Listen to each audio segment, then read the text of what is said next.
Yes, yes, y'all. Welcome in to episode 147 of the Dunmars Podcast. It's your boys, your favorite Saturday brunch bunch, back at it again. Gentlemen, how we living? How we feeling? Good, good. I need Doing more. all I right. need more energy. It's the biggest party of the summer. SummerSlam is here. Not Okay, really. we gotta wake this shit up. Let's go. I'm giving them All as right. much energy as they've given me to put into this pay per view. Not really. It's not the Well, biggest summer. Not at all. we I don't can like get summer at all. into that whenever we break this card down because I got a lot of feelings that this show is gonna be it's gonna have a lot of griping. Gonna have a lot of griping.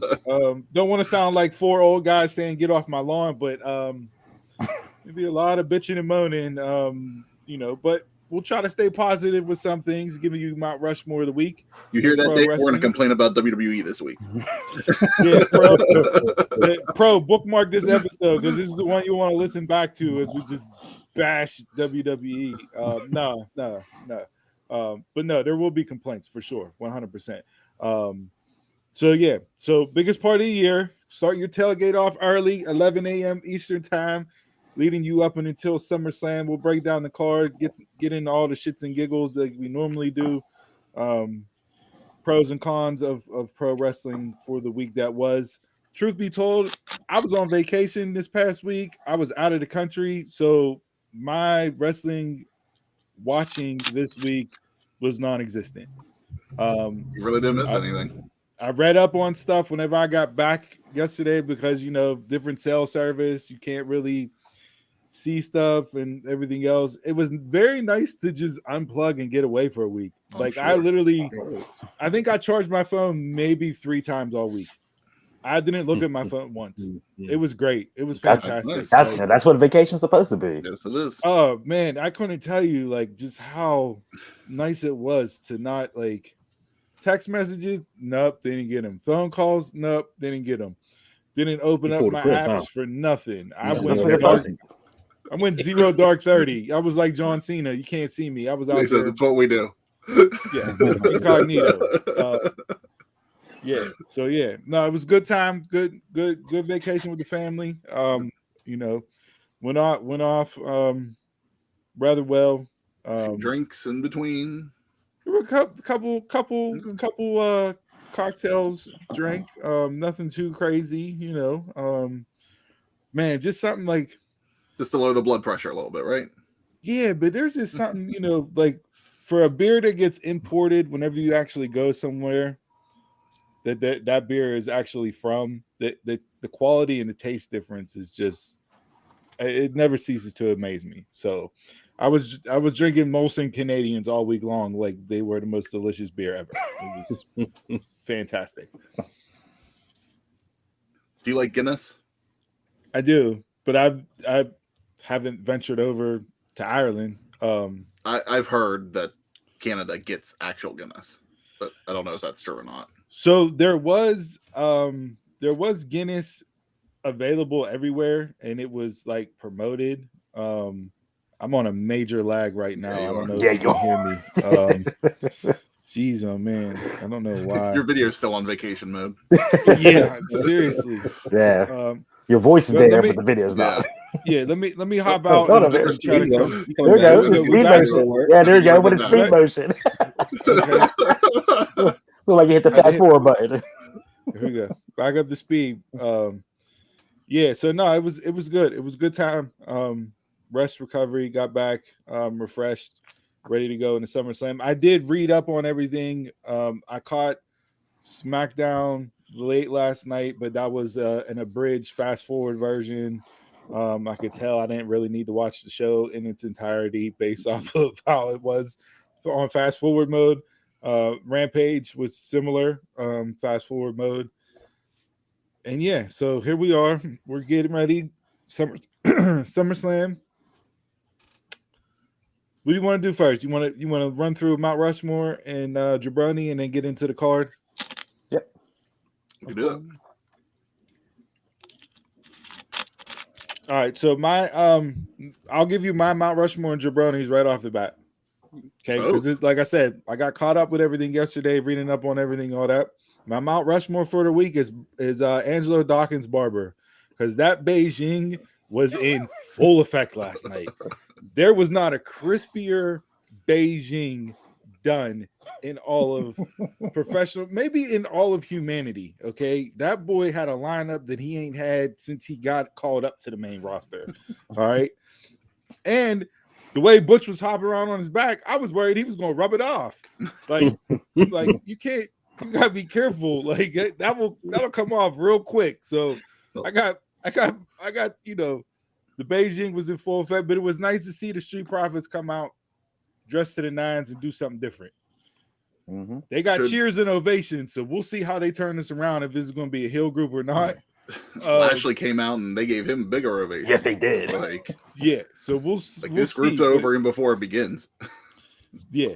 So we'll see how that goes. And then my jabroni of the week this week is all about women's wrestling. Not from an in-ring product. It's from all the ancillary stuff that's gone on this week. So all the drama in AEW with the I can't even pronounce her name correctly, and I don't. Yeah, the interview that she did, the comments that came out, the outrage, the debate, the what appeared to be Tony Khan sending out damage control emails to everybody to get on Twitter yesterday to put out positive messages about the locker room, to WWE leaving off Trish Stratus, Becky Lynch, and Rhea Ripley from this pay-per-view. Yep. To them booking a triple threat match where their champion is the weakest link.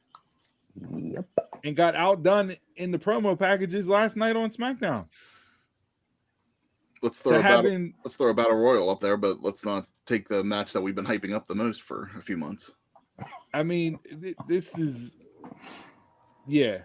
I mean, the only your hottest women's wrestler the last month, not even on the pay-per-view. I said it on Twitter yesterday. I replied to somebody. I forget who I replied to. But if you want good, consistent women's wrestling storytelling booking, watch Impact, because the Knockouts division has been consistent for years. Damn near their entire existence as a company, Impact has done women's wrestling correct. I mean, they got a 1,000th episode coming up, and they've already announced, you know, the Trailblazers to come back to be a part of it, and already promoting it. You know, Awesome Kong and Angelina Love, like, they just do it right.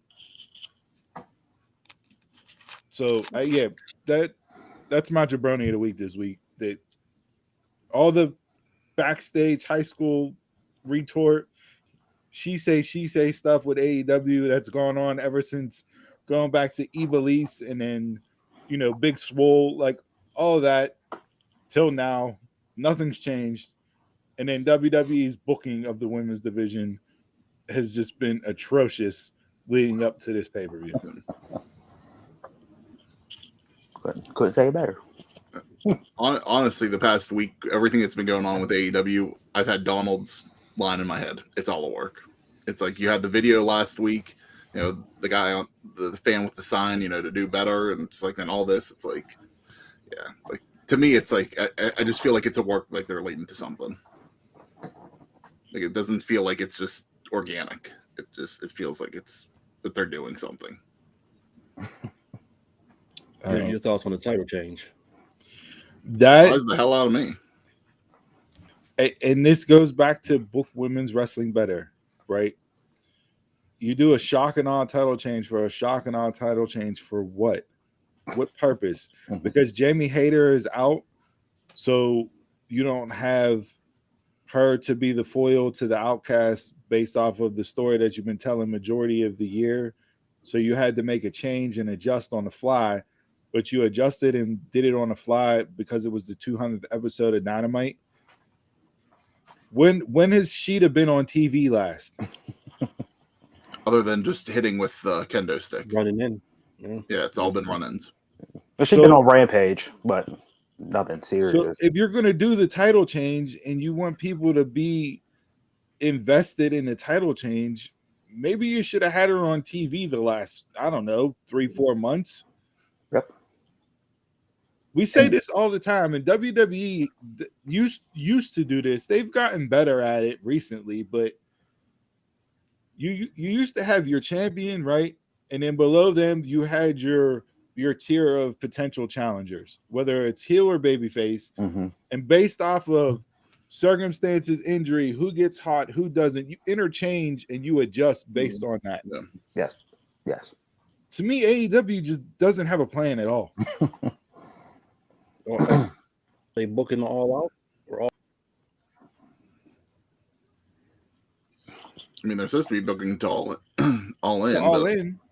I don't even feel like they're doing So that right now. You're not going to have Hater there for, the pop. So it's like, all right, so what? You have Sheeta win. So what? You're going to have Saraya face Sheeta at All In because it's in Wembley? That's the only way that I see this going. And do you swap it there? And if so, then you just ruin Sheeta. That's the worst transitional champ. Yeah. Mm-hmm. Right. So, I don't know what we're doing. Your once most dominant women's champion is now. And don't get me wrong, Sheeta deserves a run with a crowd, with a fan base, because her and Bailey carried the pandemic era for both companies as far as champions go. But even down to the backstage last night with Statlander on Rampage, when you have her doing squats with Renee Young on her shoulders. What are we doing? That was terrible. That was bad. With the cheesy line, I train all the time, as you can see right now as I'm doing this interview. What are we doing? Mercedes want to hit me with my title and this and that. It was like, yeah, if you want to come across like you train all the time, first off, you shouldn't be doing squats because you've had 2 ACL tears. So let's cut that exercise out. Maybe do some burpees or some up downs. Let's not do squats, okay? And if you're gonna do squats, put Big Bill on your back and make it look impressive, okay? You really want her to get that 3rd ACL tear. No, I'm saying, if you're gonna go all in on it, go all in on it. I can't. Those are my Mount Rushmore and Jabroni. That's it. There you have it. For somebody that didn't watch live, that got caught up, but those things stood out the most from everything. Because it damn sure wasn't a go-home show on each episode of WWE this week. I hope they stopped doing that a while ago. Since we were talking negative on AEW, I'll do a positive. This past Saturday on Collision, Andrade and Buddy Matthews had the ladder match for a mask. Didn't love the stipulation, but the match was pretty legit. Probably the match I enjoyed the most for the week. So I'll give those two their props. A hell of a bump by Julia Hart. Yeah. I mean, don't get me wrong. Buddy, the freaking sunset flip power bomb onto the ladder was ridiculous. But, Julia Hart sold that no other.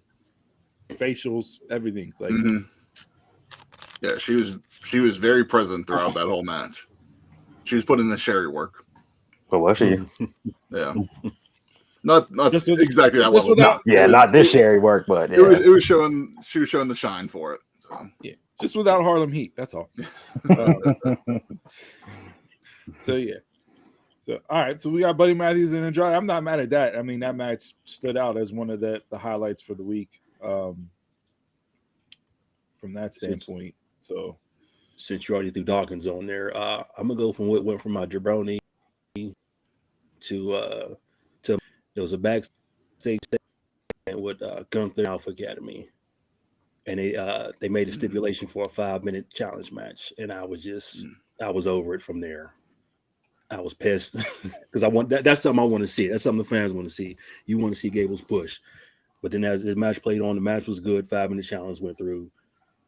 He beat the clock, and then Gunther said, "Nope, restart the match," and then from there went on. Had a decent little match, and it's on there because that's something I want to see. That's what I want to see. Gable's push. I don't want Drew to win. Give me Gable as the next guy. It was close for me to add that one to mine too, because that was a really good match. Gable is giving me the the Kurt Angle with the little cowboy hat and the ukulele, like he's hitting that stride where he's the comedian and he gets you through the segments and you're entertained, but whenever it's bell to bell, he flat out goes. Yeah. And some of the stuff he does is, reminiscent of Angle. Just he's so damn good in the ring. And will they ever push him? I don't know, but this could be the perfect spot to get a push, like what I think what Jason's saying, because him and Gunther delivered, and I'd watch that over and over again. Yeah, for sure, 100%. Like you want to do a best of 7 with those two? Okay. Gunther in the best of 7. That has to be all his matches, best of 7. I mean, it's another guy. Even whenever it's a TV match, it's still being talked about like it's a 30-minute pay-per-view match, and that's just what Gunther does. Like, and everybody shines. Everybody. Didn't even match with Ali, shined. Ricochet, shined. Everybody. Yep. Yeah. No, I'm not mad. Hey, listen. Anytime we can spotlight Chad Gable, I'm here for it because I've been on that bandwagon since Alpha Academy way back in the day. So all right. So that was your Jabroni and Mount Rushmore. Started off as your Jabroni, but turned into your Mount Rushmore. Nah, that went from it was going on as my Jabroni. Okay. But it came off to my Mount Rushmore. So what do you got for your Jabroni? My Jabroni is Fox for cutting out their Fox Now a couple weeks ago and leaving the people that stream Fox in a lose-lose situation. So I have to wait till 10 o'clock to catch it on my DVR. Did you see Fox? Fox also put out a statement that they're not willing to overextend and overpay for WWE. I'm not surprised. I'm not surprised. I'm not surprised at all. I mean, hey, coming off of an FBI raid of Vince McMahon's home last month. I mean, after they did that thing, what was it? Within the past year, I forget whenever it happened, but them saying that they weren't getting the return on the investment and they were losing money on the deal. I mean, that pretty much right there said to me they weren't going to sign WWE back to a contract. Taekwon, it's all right to be on BP time. No, you're allowed. BP time. You're here. Hey, listen, it's a party. It's a vibe. It's SummerSlam. Just we'll take it. We'll take it. No worries. These whole media rights with Endeavor and everything else that's getting ready to come is going to be very interesting. If you're into that side of the business. Which I thoroughly enjoy reading up on and keeping up on. So I'm going to be tuned in to see how this all plays out. Especially because AEW, we don't know the deal with Warner. That's never come out.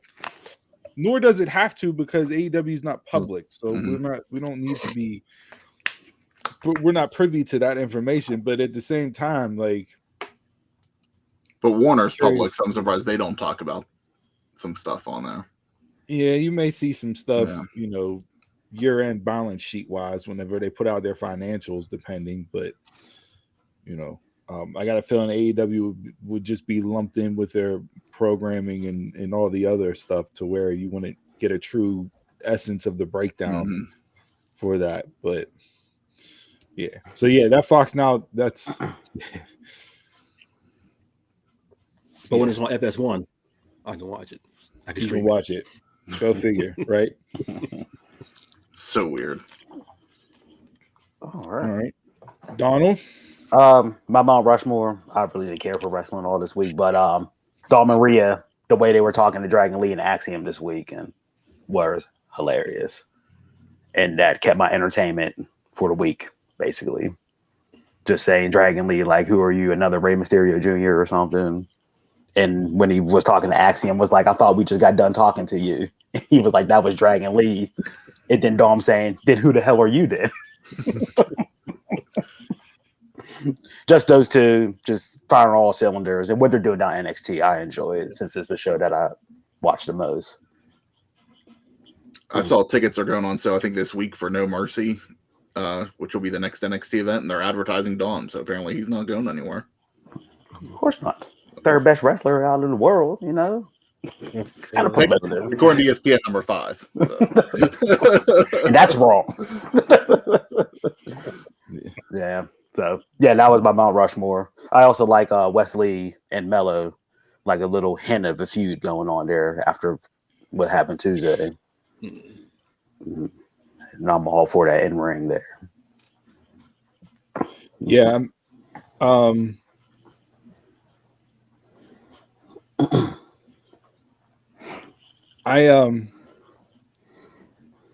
not mad with the Wesley push. It's just Mello as the babyface champion coming off of Braun, Corbin, and even with Ilya, he can't fight from underneath against Wes. So how's the dynamic going to be? You know, are we going to get more of the hey, Taquan, you were 19 minutes late, buddy. The first thing. Hey, I said that's the best Beijing ever done in all of mankind, and that lineup was super fresh. So yeah, you're on my Mount Rushmore this week. Great minds think alike. But yeah, I just don't know how Wes and Mello is going to play out from an in-ring standpoint, because Wes isn't the type that you have Mello fight from underneath on. So who's gonna be the tweener? You know, not saying that you got to go full heel versus babyface in the matchup, but who's going to be more of the tweener in the match itself? Is it going to be Wes? We haven't seen that side of Wes. Yeah, I'm gonna be Mello. So he'll pull up Hogan Warrior. And this was also in consideration for my Mount Rushmore, besides the Beijing hairline from Angelo Dawkins.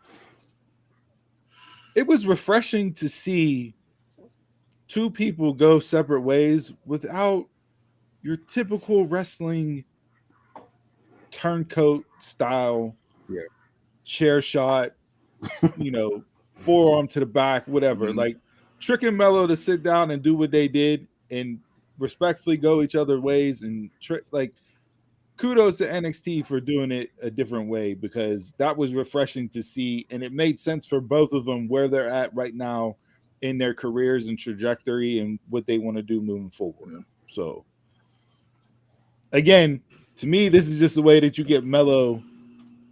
You don't need to call Trick up, but you can have Mello up if you're going to add him in with Bobby and the Street Profits. So that's my Mount Rushmore. You got a jabroni? Yeah. I need something. Jabroni. Yeah, I need something. Oh, boy. This better be good. This better be good. You put on the rose tinted glasses. This better be good. Through the looking glass now. Here we go. Let me see. Wednesday night, Jack Perry, RVD. Here we go again. What am I telling you? They AEW, what was their motto? We're gonna give young talents the spots. Who did they pull out? Had every single audience member in that arena sucking off RVD like they was some lady of the night in the alleyway. Every one of them. Clip that. Terrible. I knew that all these ECW originals, because he was talking about it, eventually was going to happen, but I did not want to see it. It came. I don't care about it. Do not care about it one bit. AEW in my mind is just gone. I don't care about the company anymore. He was out there walking like he still had his hanger in his shirt. He was just like terrible. The only good thing he did was come out to Respect, because I like that song from Pantera. The way people in the comment section be fanboying over theme songs is ridiculous. I like that song.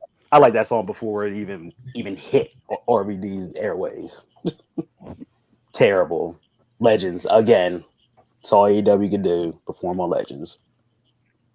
Absolutely. And then Legends from the 90s. At that. So who's next, Sabu? Who's next, Tommy? Who's next? I was Sandman? expecting Tommy Dreamer. Who's Does he next? still go? Who's next? Everybody's next. What's Mikey Whipwreck doing? RVD is walking He the next. books. Just Incredible. Next. Raven. Next. I mean, Depending how long we're going with this storyline, it could happen. they gonna call a Target up in North somewhere and find Shane Douglas somewhere.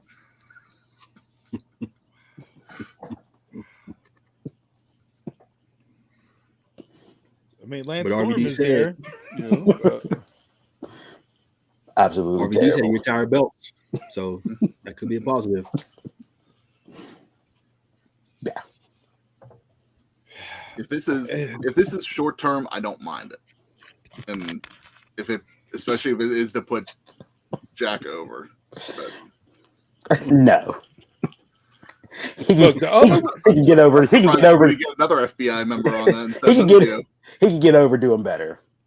the only way that this works for me is if Bill Alfonso comes back with RVD. I need the whistle. Full-fledged whistle. I need the whistle. No. I need Fonzie out there doing his shtick one more time just to make it work for me. If you want to go back and you want to throw it back to 90s ECW and run the train out there with that, then let's lean all the way into it. And give me Fonzie back. He's on my Xbox list. No. I hated that man from day one. Agreed. No. Bill Alfonso was the lifeblood down there with Sabu and RVD. I just don't like. This isn't something that I see benefiting Jack. No. Mm-mm. Like what? So you're supposed to get?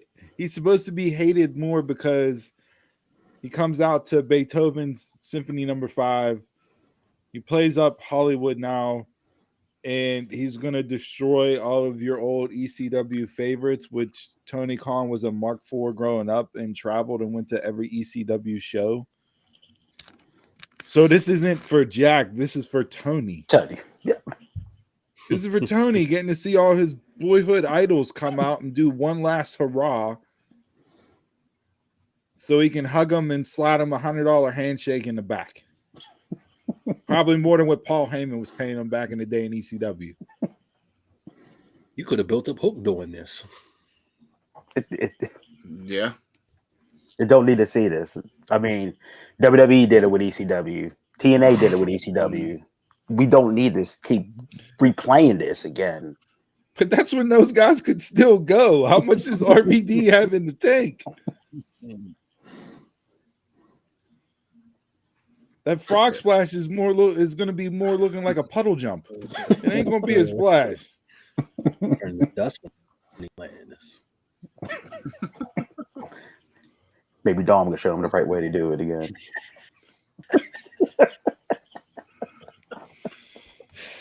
Yeah, I don't even have the interest to want it to play out. I mean, that was the perfect send off. It was. It was. And then Vince had to bleed it dry for the last little pennies and turn it into the abomination that was. That's that money the FBI looking for.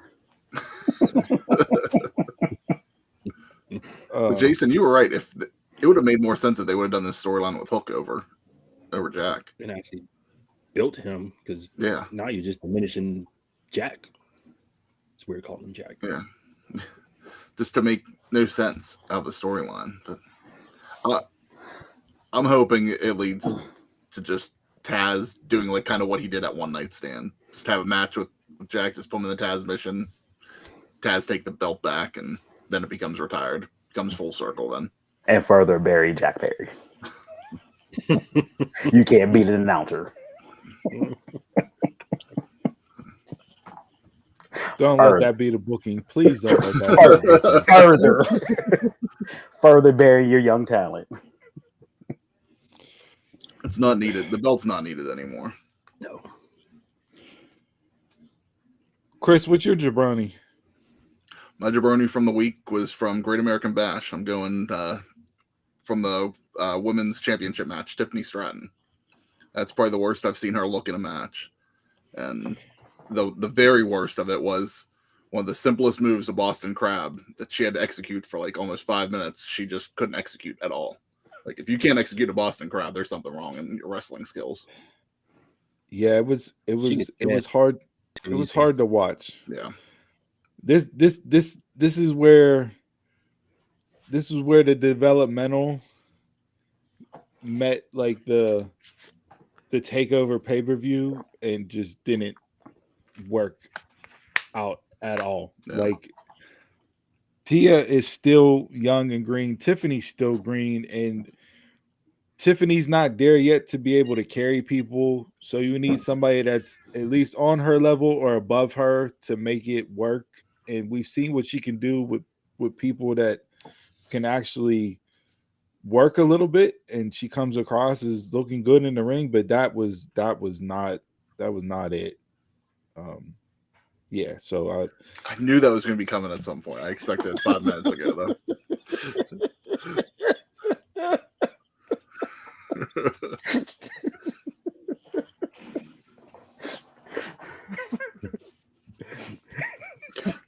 I was seriously expecting 2 dimes.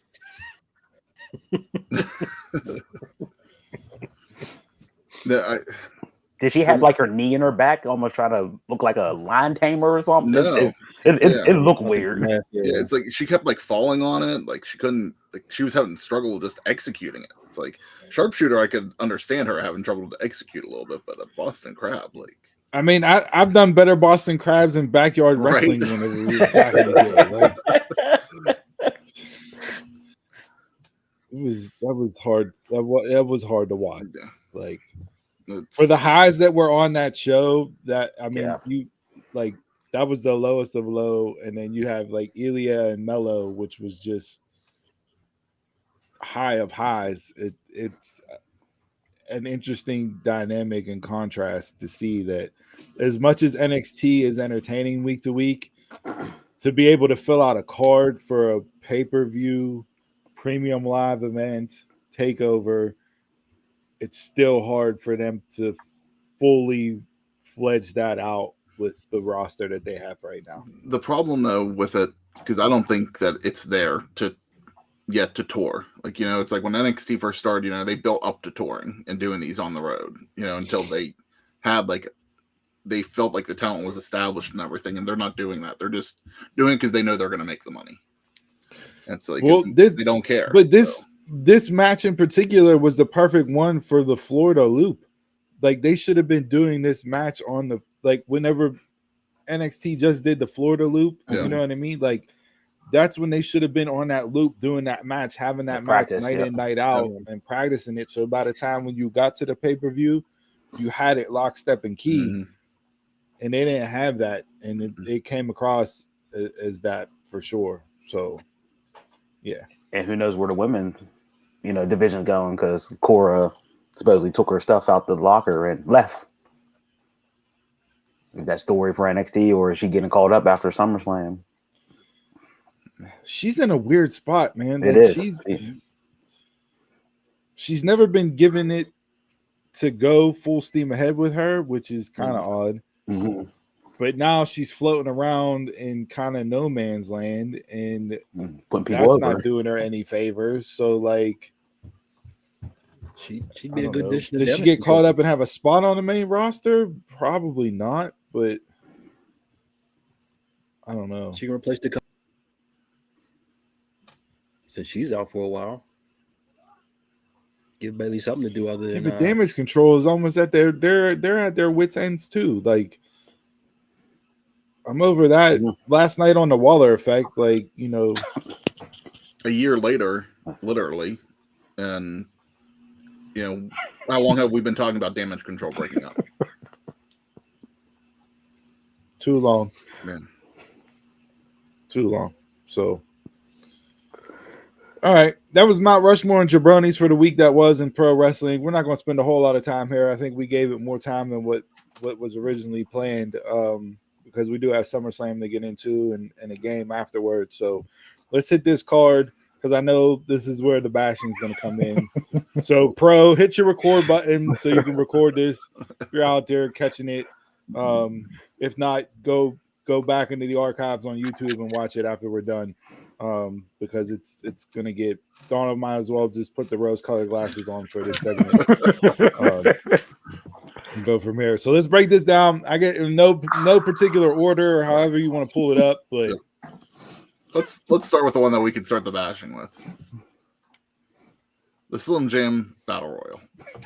Okay, first off, this announcement in this partnership with Slim Jim, like it's 97 WCW when Macho Man brought it over, is just insane to me. Like, I haven't even thought about a Slim Jim since 97. I don't understand I don't even understand how Slim Jim came up with the money to pony up for this sponsorship, because WWE's not giving them a discounted rate. Like, I don't know what's happening right now or why this is a thing, but I just hope we don't see a Bray Wyatt Slim Jim match like we had with the Mountain Dew blackout match. I don't need Bray with a 6-foot Slim Jim smacking it off the back of somebody. Pause. They said you're going to see this for SummerSlam. You're going to see this at Survivor Series. You're going to see this at the Rumble and WrestleMania for the big look forward. So get used to it. And this was also in contention for Jabroni of the Week. The way they booked that segment last night, almost terrible. After the match started, I loved LA Knight getting the opening and getting the pop, and the crowd was. If they don't pull the goddamn trigger on him, I swear, Vince, I swear, just because he wasn't a WWE created guy doesn't mean you don't pull the goddamn trigger on him. And I've been seeing way more of that written recently than what I want to see, because it's starting to make me believe that they're never going to do it. It's like, oh, the push is coming. It's coming over the summer. Oh, wait till after SummerSlam. It's coming after SummerSlam. Well, he got heat. Here.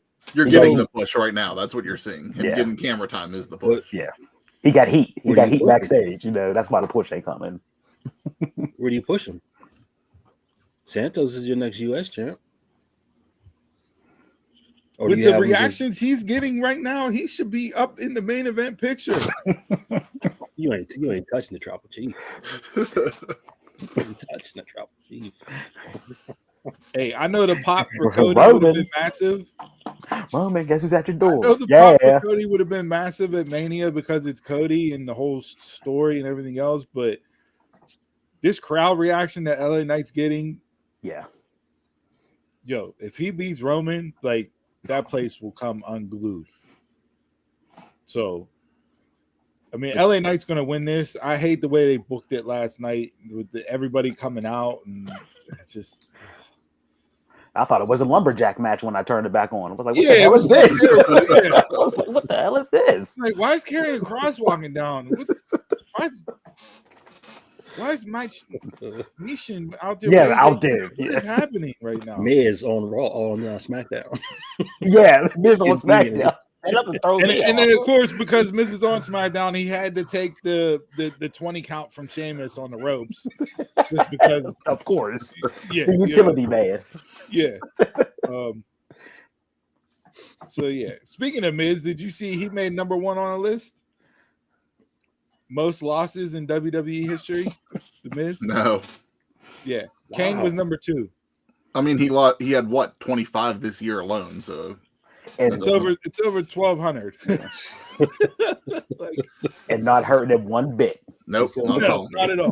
Not one bit. Parlay that into a 20+ year career. Yep. Making money over money. So yeah, look, if LA Knight doesn't win this battle royal, then you might as well just not even. He might as well just go back to Impact. Like, I mean, there's no reason to have him on the roster anymore if he doesn't win tonight. He didn't win Money in the Bank whenever you wanted him to win, which we're not even going to talk about what they're doing with that right now. But yeah, I mean, come on, he got to win this. LA Knight. I just don't see anybody else. Why is this not on the pre-show? Why wasn't this on SmackDown last night? Right here, this is the match you could have moved over to SmackDown like they do for Mania, and Trish and Becky in this spot. Yeah. Yeah. You're worried about time constraints? Honestly, last night after Bobby came out and got the pop he got, I was just like, is Bobby going to bookend Battle Royals? gonna get the WrestleMania and the SummerSlam this year? Because they only announced I think like 9 people for this, so we still got a lot to go on knowing who's gonna be in here. So I'll go Bobby just for the fun of it. And do they have everybody start out in the ring so you don't even know who, you just gotta look in the ring? Gotta look in the ring. Probably. Oh, there goes the Viking Raiders. Oh, That'll be the time for the match. Every all 20 people Alpha get Academy. an entrance. There's DJ Z, whatever his name is now. From Legado. And and since it's a battle royal of a big 4, you got to throw a celebrity in there. So Kid Rock might be in there just for the hell of it. LA Knight versus the Field. I'm going with the Field. Are we picking golf? Yeah, we're doing Tiger. Tiger versus the Field. Yeah, that's what. Serena versus the Field. Who you got? There you go. LA Knight. If they don't do it, I might turn SummerSlam off, depending on where they put this battle royal on. All right, moving on. We'll go into the MMA match. Ronda versus Shayna. Hey, hell of a video package. It was. Hell of a video package. Like That's how to build up a match. God damn it. If Jeremy Borash wasn't behind that, I don't know who did it, because that had Borash's fingerprints all over it. So I don't know who put it together, but man, you got me wanting to see this based on that alone. Like, don't have Ronda talk. Just show this video package, and I'm going to want to watch this. Mm-hmm. So she's going to do the favors. She's on her way out the door. Baszler for the win, and I hope this actually catapults Baszler into some sort of title picture where she should be at, which she hasn't been at ever as a legitimate threat. So give me Baszler. When they said MMA rules, I just thought of Wardlow and Hager for some reason. It just came in my mind. That was in a match. They had a cage. This is in a ring. I've seen people. You never know. They might throw the cage down. It's still the same thing. To me, it's still the same thing. Again, I never was a Ronda person. As soon as she stepped foot in WWE, so Shayna could care less about. Shayna. I've been wanting to see Shayna get this spot for a while now, so she finally gets there.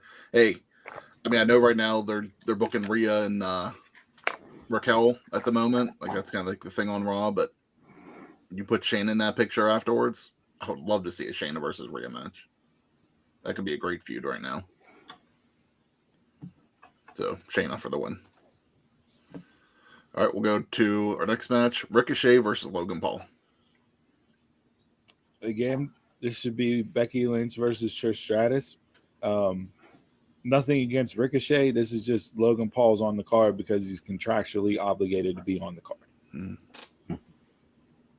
And I'm not half mad at the story that they've told, except Logan Paul, you know, the whole, oh, isn't that your fiance? Well, don't be mad when he says, and winner, like, come on, dude. If you're going to throw the dig out there talking about your girl saying my name, let's at least make the dig in the right context. Mm-hmm. Because that just came off as you reading a script, and it was poorly done. You didn't get me to buy into it. That, you know, the hate and animosity, you can come up with it better if you would have went full-fledged into it. So, I don't want to see Ricochet lose this match to Logan Paul, but I got a feeling that they're going to have Logan Paul go over here. Yeah. I agree. I don't see Ricochet winning. Logan Paul hasn't won a match in a while, so yeah, he's got to get that. I think Ricochet will have the holy shit moment of the night, though. He always does. So this is one of the matches I'm looking forward to, just because it's a spot fest, and I think WWE will put on a better spot fest than AEW could put spot fests on. Wow. So yeah, one of the two matches I'm looking forward to. And I think Logan Paul is going to win just because the name.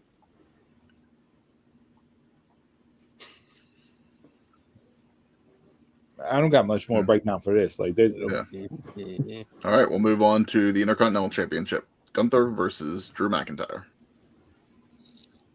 Gunther. I hope. I'm over Drew. I almost forgot that Drew was even in this match. Like, Because it's been so lackluster of a build with him. yeah, like Let's build Gunther for everything and have him fight everybody else, but the person he's actually fighting at the event. No. I mean, listen, Gunther should not lose this title until Mania next year. Whenever he hands it over to challenge whoever's the champion, preferably Cody Rhodes at the time, and Option C with it. Yep.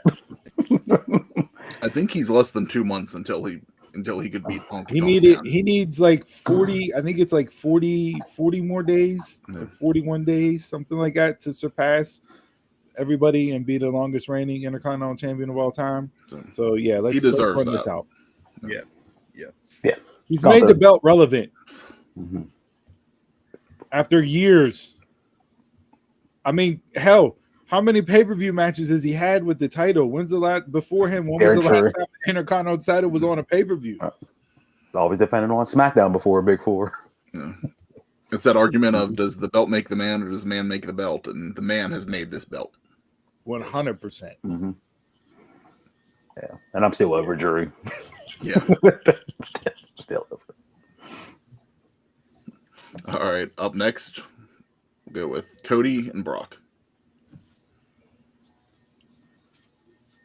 Wasn't there supposed to be a stipulation for this match? That's what they kept talking about. There was going to be a stipulation, but nothing was added. It'll be before the match. I was going to say, it's probably going to be like that WrestleMania stipulation that they used to do at the Attitude Era. No stipulation added then. This match is now no disqualification. Yeah. Look, for as much as I love the Shayna Ronda video package, hype package, I completely checked out on this Cody Brock one. I don't think it You did want anything the music? at all. I don't think it The did music, anything at yeah. all. Yeah. I'm over the rivalry. Over it. We know Cody does his feuds in threes. Pause. He, it's not a one-off. You're going to get multiple matches whenever you're in a storyline with Cody. He did it in AEW. He did it with Seth when he first came back. Like, it's what Cody does. It's hard to do that with Brock Lesnar, who's not there full time.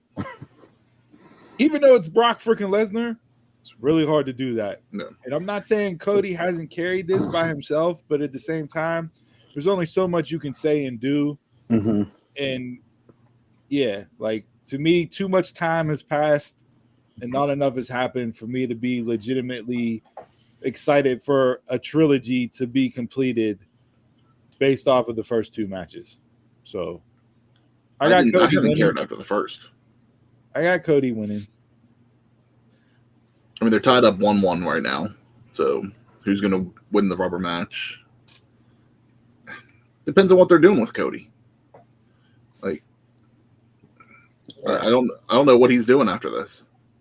Like, I mean, the brand split doesn't matter now. So tomorrow he could go, or not tomorrow, but on Friday he could go back to SmackDown and challenge Roman for the title for as much as the brand split matters. But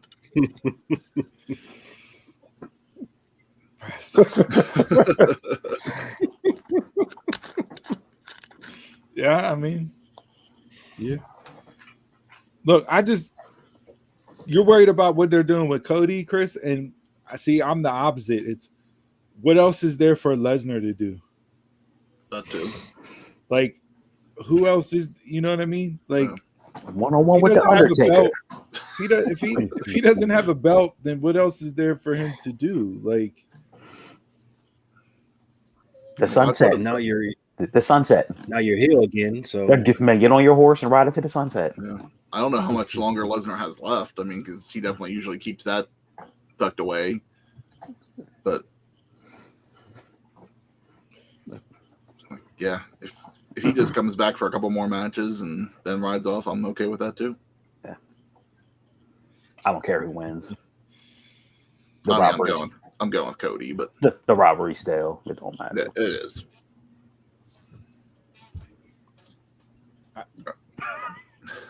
All right. I just hope they deliver, honestly. Like, the first two were what they were. Like, I just hope they deliver, because we're getting everything in the kitchen sink from a in-ring storyline perspective with Cody. So we'll see. Don was talking about spots earlier. I don't think you're going to get that Nashville spot last year of like the ring being lifted up or anything, but you're going to get a spot out of Brock and Cody at some point. All right, we'll go into the women's championship match: Asuka, Charlotte, and Bianca. I hate to say this about a women's match, but does anybody really care about this? I would have much rather have seen Trish and Becky than this. I absolutely hate what they've done with Asuka since she's won the title. She's the least thought about champion in a storyline for a big pay-per-view match in I can't even remember how long. I don't feel like I'm invested in Bianca since she's lost the title either. We need the is Bianca going to turn or not? She's play that line. That's why I like. And Charlotte on the yacht was just like, okay, you're full-fledged heel Charlotte, but whenever you're in the ring cutting promos, you're babyface Charlotte. Yeah. What are we doing? And not that this should play into any factor at all, but watching that package, like they talk about DeMar Hamlin having a body double, like Charlotte on the yacht did not look like Charlotte in the ring over the last 7 years. So something we can talk about off screen. Listen, just have Asuka miss both of them in the face, pause, and call it a day.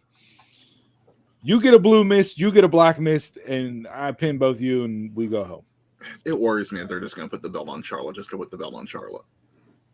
Because she's hyping it up, she keeps putting 15 everywhere. So it's like, if I don't want to see her get. I hate that they just give her title runs just to give her title runs.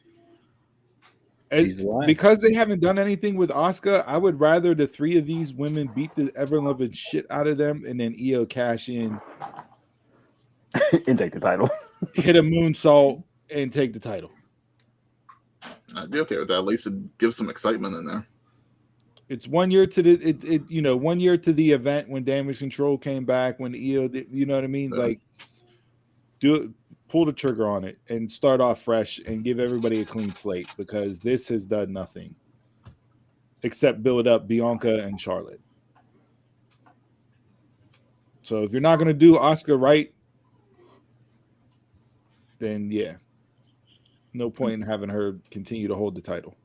Then give me that solo match of Io and Asuka after that. Running back. Yep. Asuka. So I'm going Asuka with a cash in.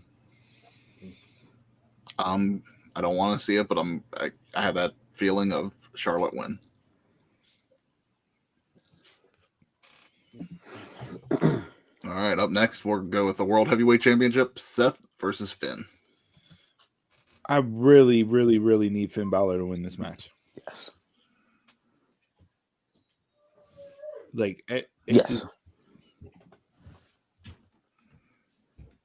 For the career, for the, just moving forward, like, he can't lose this match and me ever take Finn Balor serious again. Yeah. Mm-hmm. The story is there with Damian having the case and Judgment Day and everything else. So, like, you can have Dom and Rhea spin off and do their thing. Them two are fine. Even though Judgment Day as a whole is great and they're running Raw right now, like, you can still draw that out with the dissension with Finn having the belt and Damian having the case. But from a credibility standpoint, moving forward, I need Finn Balor to win this match. Yep. To me, if you lose, you're just as useless as Edge in the group. They can just kick him out, pull somebody else in. Like, everybody else has accolades or titles on them, and you have nothing. What's the point of being in the group now? So yeah, he has to win again. As the leader. Yeah. Yeah. This is the other match I'm looking forward to. Finn have to win, like Steve said. The story's there. all the run-ins he'd been doing on every show, before then, to that sit-down interview he had in the back. It was like everything like, no, this ain't a piece of mind. This is chaos, all that. He has to win. I would like to see it. My gut feeling is Seth's retaining. I think it makes sense for Finn to win, but I just don't see that right now. Seth doesn't need the belt. He doesn't, but I don't see them taking it off him. So for me, Seth for the win. I think they might run it back though. I think we might see some shenanigans or something, or we'll see another match, a payback. We had enough shenanigans with this. Yeah. Had enough. It's time for a clean finish with this. I think he'll just continue to play into the whole Judgment Day stuff. All right. Next Main event. main Last event. match. Undisputed Championship, Roman and the real Chief, Jey Uso. Another very well done video package last night with Heyman in the ring explaining the significance of the lay and the history and what it signifies and all that. They've still gone back and forth as far as how they've told that respect thing and Solo involved and everything else. I'm curious to know what the numbers did last night because Roman wasn't on your go home show. So, how big of a draw is Jey being in that main event spot and carrying the show for multiple segments?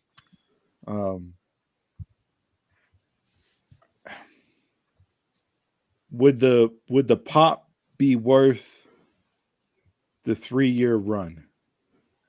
Like that's what it boils down to me. Like would one moment, WWE is always about creating moments, right? That's what they do. They're in the business of moments, not matches, moments, because moments last forever, matches get forgotten. Put that on a shirt. Is the moment of Jey beating Roman and becoming champion, is that bigger than what you've done over the last 3 years with Roman? That's where my mindset is with this match. And as much as I've been saying I want Jey to be the guy to dethrone Roman, I just can't. I can't do it. I can't do it. I got to go with Roman. Maybe Jimmy comes back and turns on Jey, and Jey looks for help with friends elsewhere, a la Sami Zayn and Kevin Owens, and we get that kind of feud back to carry through Survivor Series. Maybe Owens is injured right now, so we don't know how long that's going to be out for. But I just moment versus momentum as far as Reigns and his run, I'm going to take momentum with Reigns in the run over the moment of Jey winning for one night only. I said a couple weeks ago on the show that I'm over the bloodline story. It's just, for me, it's just being ran into the ground now. So I want Roman to win, just so everybody else can do whatever they need to do and have some new fresh blood for Roman. And then last night on SmackDown told me everything was going to happen. Jay's cheering up to the crowd at the end. You know how WWE do. You cheer it up to the crowd right before the pay-per-view. You taking that L at the pay-per-view. Yeah, but usually, at least with that, it's the two people going head to head and seeing how it happens. Last night, you didn't have Roman there to do that, but it doesn't matter. I didn't get that. Yeah, I don't know if it matters here. I'll say yesterday those AI generated Usos, pretty dope in their package. But will the moment get a pop if it happens? Yeah, but my thing is, what do you do afterwards with Jey? Because he's just going to be a transitional champ, pretty much. Or to be Roman taking the belt back for me. So I'm going with Roman to retain. for me, it comes down to what's the real story that they're trying to tell here. They said they didn't do the move at WrestleMania because they felt they still had more story to tell. So is the story with Roman or is the story with the Bloodline? Because the story's been with the Bloodline for a while now. So if the core story that they're trying to tell, if it's the Bloodline, to me, this is the time to do it. To bookend it, go full circle where we started in the beginning. Because if you go back, if you keep the belt on Roman, you go back again to the Bloodline down the road, you're just going back to that well too many times. At some point, it's gonna run dry. I don't think Jay's winning tonight. Like in my gut, it's Roman winning, but to me, it's just the story is there to do it. But I don't think that they're gonna I don't think they're gonna execute it.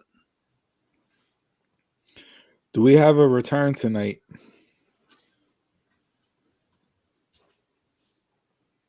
No. I don't know. Because if you don't put the belt on Jay, if you're looking at the SmackDown roster, there's nobody there to challenge Roman unless you have somebody that's been out for a really long time return. And like I said earlier, you don't have a real draft anymore, so anybody on Raw can go over to SmackDown. Hollywood is shut down right now. If you want to slide somebody into that spot that ties into the story of when it first started, right? SummerSlam, Roman came back. Who'd he take out? Bray. No, yeah, Bray. So if you want, Braun. if you wanted to, he pinned Braun. Bray always said he never pinned me. So yeah, if you want to, continue to cycle the story with going back to the beginning, Bray would make sense to come back and cost Jay the match and take out Roman. Don't know where that leaves Jay, but or you have Roman win and then Bray come out, so you know what direction they're going in afterwards. And then that doesn't hurt Jay in any way. So yeah, I have not heard any scuttlebutt or anything about Bray coming back. Some people have been calling for them to just cut their losses with Bray to begin with. You're paying the man $3 million, and I don't have any insight as to what Bray's dealing with or has dealt with, or why he's start-stop, if he's difficult to work with, creative, like they don't know exactly what to do.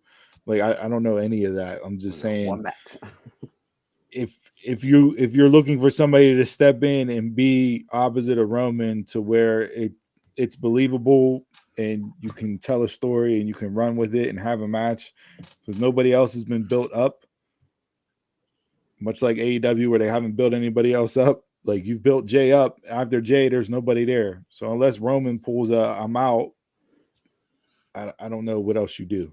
So this would be a spot for Bray to come back. Only a few more hours till we find out.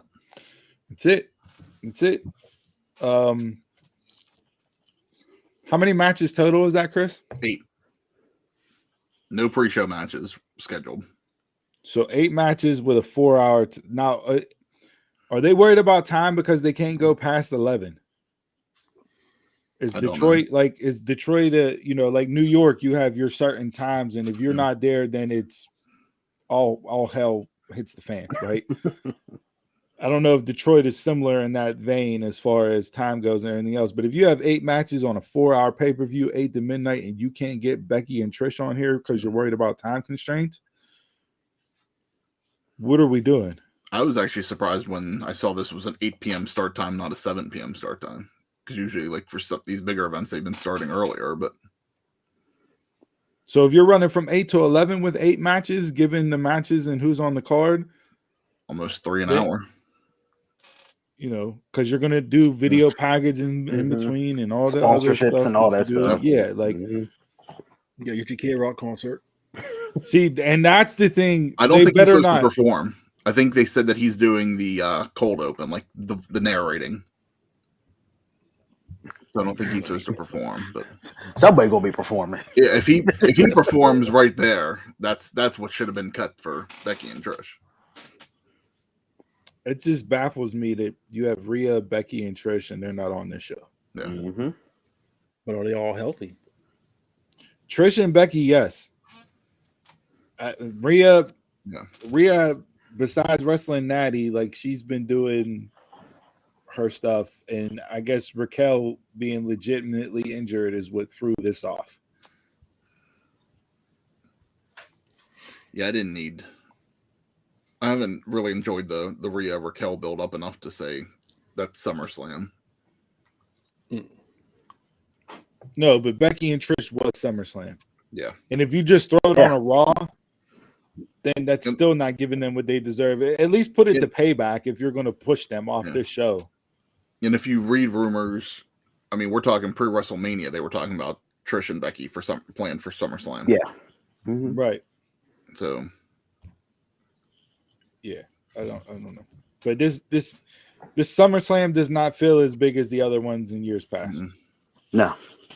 For it to be your a la number 2.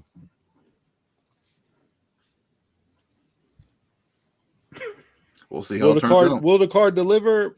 Potentially, but I think this card, when the pay-per-view is over with, we can look back in this card and we'll be able to know whether they made the right call or the wrong call. It'll be crystal clear. I don't think there'll be any 50-50 on the fence. No, either they made the right call by yanking it or they made the wrong call by yanking it. Mm-hmm. Pause. And it only takes one match. Mm-hmm. And there's about 3 to 4 that are on this 8 card that could potentially be that match that should have got booted or moved. If I remember correctly, last year when we were watching SummerSlam, it was like the first maybe hour, if that, was like we were really excited for it, and then after that, it just kind of like fell off. Mm-hmm. It's like, so we'll see how it turns out. Yep. So that's the breakdown. That's the predictions. Head on over to social media, hit us up, and let us know at Dunmark's Pod what we got right, what we got wrong. Tune in live. We'll be chatting it up on Twitter or the X now. Whatever it is. Some logo Elon Musk stole. They still don't even know what it is. So, all right. Game time. Debate this.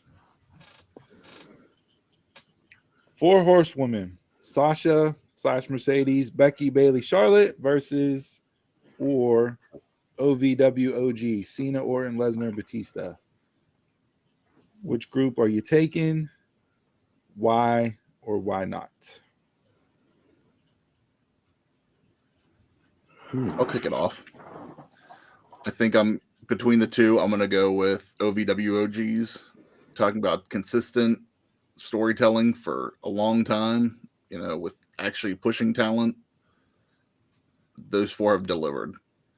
As much as I enjoy the 4 horsewomen from their NXT run and main roster run, it's very inconsistent uses of them.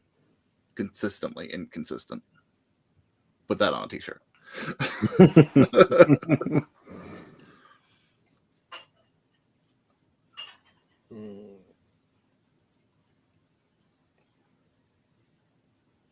My heart says 4 horsewomen. I love women's wrestling and I love all 4, but I'm gonna have to agree with Chris with OVWOGs. I'm gonna take the 4 horsewomen.